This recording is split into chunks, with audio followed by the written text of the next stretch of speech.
আজ এই স্পেশাল জিনিসটা রান্না হবে। তো এটা কে কে রান্না করে খেয়েছেন দেখেন। এটা ডিমের প্রথম পুডিং করছে, তারপর এটাকে তেলে ভেজে নিয়ে আসছে, তারপর এখন রান্নার প্রসেসিং। অনেক সময় গ্যাসের অপচয় শুধু। আসসালামু আলাইকুম, কী অবস্থা, সবাই কেমন আছেন? আজ মজাদার একটা রান্না নিয়ে চলে এলাম। দেখেন, ডিমকে ফাটিয়ে আগে পুডিংয়ের মতো ভাপ দিয়ে নিছে, তারপর এখন এটাকে তেলে ভেজে নিয়ে আসলো। সেটাই আপনাদের সাথে শেয়ার করছি। এই যে চুলাতে মশলা দিয়ে দিছে, কষানো হচ্ছে।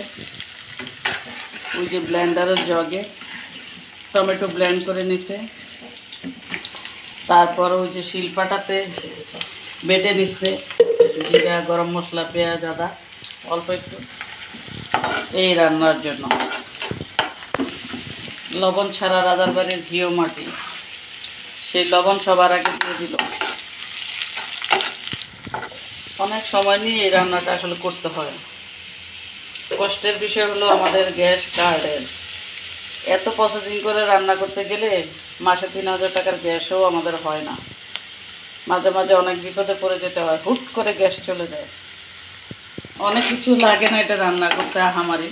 জাস্ট পেঁয়াজটাকে ভেজে এখানে টমেটো যেটা ব্লেন্ডার করে রাখছে ওইটা দিবি। আর নর্মালি সব রান্না আপনার আদা রসুন বাটা, এই যে রসুন বাটা দিয়ে দেবে, বেটে রাখা। বা এখানে একটু সামান্য জিরা, আদা বেটে রাখা শিলপাটাতে সেটা দিয়ে দেবে। এখন বেটে নিতে হবে একদম তাজা তাজা। এই যে ব্লেন্ড করে রাখা টমেটোটা দিয়ে দিচ্ছে।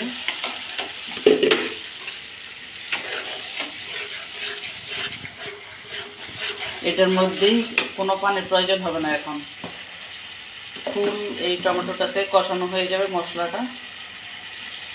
এই যে একটু হলুদ গুঁড়া, একটু সামান্য ধনিয়ার গুঁড়া, একটু জিরা, এই মরিচ গুঁড়া, একটু কালারের জন্য। আপনি ডিম দিয়ে এই রেসিপিটা করলে আপনার অন্য কোনো তরকারির প্রয়োজন হবে না সেদিন। আমার হঠাৎ মনে হলো, তাই বললাম বাবুর্চিকে যে এটা রান্না করো। এখন রাত বাজে প্রায় 12টা। কালারটা দেখেন কি অসাধারণ। কালারটা দেখলেই আপনার খেতে মন চলবে। কষ্টের যে কোনো জিনিসই মিষ্টি হয় না। সময় নিয়ে রান্না করতে হবে, ধৈর্য সহকারে, তবেই খেতে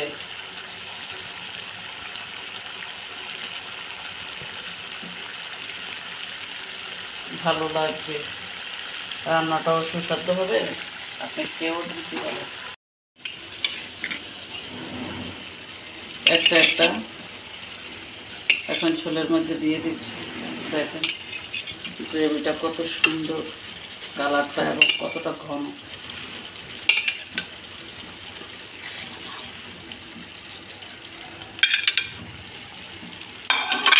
জীবনে বাঁচার জন্য খাবারের প্রয়োজন, আর সে খাবারটা যদি মন মতো না হয়, ভালো না লাগে,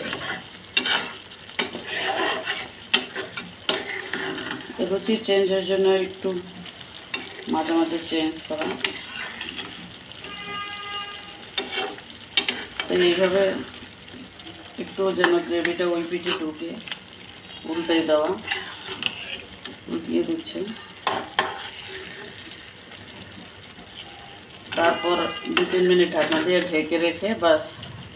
এটাতে কোনো ধনিয়া পাতা না, চাইলে আপনি একটু উপর দিয়ে এটা স্বাদটা আনার জন্য সম্পূর্ণ একটু চিনি দিয়ে দিতে পারেন। বাস, এটা আপনার সাদা ভাত, পোলাও, পরোটা সব কিছুর সাথে এটা খেতে পারেন।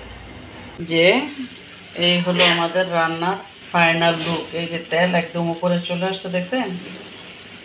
আর দেখেন, দেখেই মনে হচ্ছে যে একটু খেয়ে নিই। হ্যাঁ, একটু চিনি দিয়ে নিয়ে বাস আপনি এবার পরিবেশনের পালা। তো আজকের মতো আমরা ডিমটা কীভাবে রান্না করলাম সেটাই দেখিয়ে দিলাম।